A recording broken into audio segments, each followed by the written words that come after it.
আল্লাহ আপনার হায়াত বাড়ায় দিবেন। চিল্লায় বলেন সুবহানাল্লাহ। সুবহানাল্লাহ। চিল্লায় বলেন সুবহানাল্লাহ। সুবহানাল্লাহ। যারা নামাজি, যারা ঈমানদার, যারা ওযু শরীফ থাকে, ওদের চেহারা থেকে তাকাইলে কালো মানুষটারও নূরে নূরান্বিত দেখা যায়। জোরে বলেন সুবহানাল্লাহ। সুবহানাল্লাহ। তাহলে ওযু বন্ধের কারণ কয়টি? 7টি। জোরে বলেন ওযু বন্ধের কারণ কয়টি? 7টি।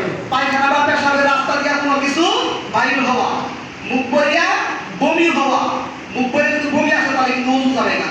শরীরের কোন জায়গা হইতে রক্ত বা পুষ পানি বাইর হইয়া গড়াইয়া পড়া, থুতুর সঙ্গে রক্তের বা সমান বা বেশি, আপনি যদি থুতু ফেলাইলেন, এই থুতুর সাথে যদি রক্ত যদি সমান সমান আসে তাহলে আপনার ওযু গেছে না। বেশি বাইর হইলে ওযু গেছে না। কম যদি বাইর হয় তাও কেসলার জন্য, পবিত্রতা অর্জনের জন্য ওযু করে দেওয়া উচিত। এরপরে শীত বা কাঠ হেরাম দিয়া ঘুম যাওয়া, ওই যে বললাম আল্লাহ যদি ট্যাক লাগায়, এই অল্প 1 সেকেন্ডের জন্য যদি আপনি বেখেয়ালি হন আপনার ওযু চলে গেছে। পাগল মাতাল ও অচেতন হইলে আপনি যদি পাগল হয়ে যান 1 মিনিটের জন্য আপনার ওযু নাই। আপনি যদি মাতাল হয়ে যান 1 মিনিটের জন্য ওযু নাই। এরপরে নামাজের মধ্যে কেউ যদি উচ্চ সুরে হাসে, নামাজের মধ্যে কেউ যদি উচ্চ সুরে হাসে, ওযু চলে গেছে, ওযু নাই। এজন্য ভাইয়েরা আমার, বন্ধুরা আমার, আল্লাহর হুকুম ওযু, এই ওযু করাটা কিন্তু ফরজ। জোরে বলেন সবাই, ওযু করাটা কি ফরজ? আল্লাহ নিজে সূরা মাইদার 6 নম্বর আয়াতের মধ্যে বলছেন ওযু করো, হাত দাও, মুখ দাও। আমরা যে ওযুটা করি, আমরা একটা সুন্নত ওযু করি, নবীজি শিখাইছেন যেভাবে, ওইভাবে আমরা ওযু করি। এটা ওযুর নিয়মতান্ত্রিক অনুযায়ী, তাত্ত্বিক অনুযায়ী সুন্নত সহ আদায় করা হয়। আপনি যে ওযুটা করবেন, প্রথমে আপনি টিবল পারে যখন দাঁড়াবেন বা বসবেন, আপনি পানি নিবেন, দিয়ে এই যে হাতের কবজির উপর পর্যন্ত ধুবেন 3 বার। জোরে বলেন কয়বার? 3 বার। আরো জোরে বলেন কয়বার? 3 বার। 3 বার। এরপরে বিসমিল্লাহির রহমানির রহিম বলবেন। জোরে বলেন কি বলবেন? বিসমিল্লাহির রহমানির রহিম বলবেন। এরপরে 3 বার কুলি করবেন। প্রথম 2 বার কুলি করে মেসওয়াক করবেন, এদিকে একটা, এদিকে একটা, মাঝখানে একটা, এভাবে দেওয়ার পরে কুলি করবেন একবার। তাহলে মোট 3 বার কুলি করা হইল। এরপর আপনি 3 বার নাকে পানি দিবেন।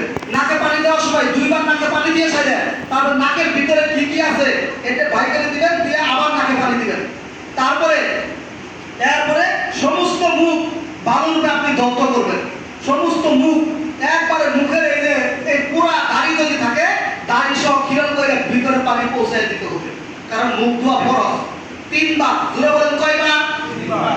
একবার ধোয়া ফরজ, 3 বার ধোয়া সুন্নাত। একবার ধোয়া কি? 3 বার ধৌত করা সুন্নাত। এরপরে 2 হাতের কনুর উপর পর্যন্ত পানি পৌঁছে দেওয়া। কনুর বলতে এই জায়গায়, এই জায়গার উপর 3 বার। জোরে বলেন কয়বার?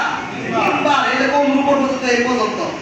এবার ওই আবু হুরায়রা রাদিয়াল্লাহু তাআলা যখন তিনি ওযু করতেন, তখন তিনি পানি এই বুক পর্যন্ত পৌঁছায় দিতেন, এই পর্যন্ত এসে পড়তেন।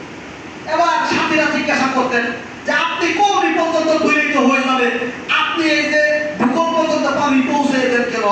বলল আমার সাথীরা শুনো, আমি বিশ্বনবী সাল্লাল্লাহু আলাইহি ওয়াসাল্লামের কাছে শুনেছি, হুজুর আমাকে বলছে ওযুর পানি যেই জায়গায় লাগবে ওই জায়গাটা চিকচিক করতে থাকবে কিয়ামতের ময়দানে। জোরে বলেন সুবহানাল্লাহ। সবাই আওয়াজ দিয়ে বলেন সুবহানাল্লাহ।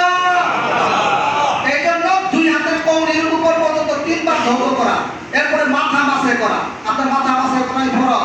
হাত এভাবে ধরবেন, ধরে এই যে এখান থেকে কপাল থেকে তুলবেন, তুলে এভাবে নিবেন, নিয়ে সেটা তারপরে আবার আপনি এই যে গর্দান মাসে করবেন এভাবে, কারণ এটা মাথার অংশ, আমার কান ও মাথার অংশ। এরপরে কানটাকে এভাবে আঙুল দিয়ে এবার কান মাসে করে দিবেন। তাহলে আপনার মাথা মাসে করা হয়ে গেল না। এটা একবার দিলেই চলে। একবার মাথা মাসে করা, সমস্ত মাথা একবার মাসে করা, এটা একবার মাসে করলে চলবে। এরপরে এর আগে বলছিলাম যে 2 হাতের কনুর উপর পর্যন্ত ভালোভাবে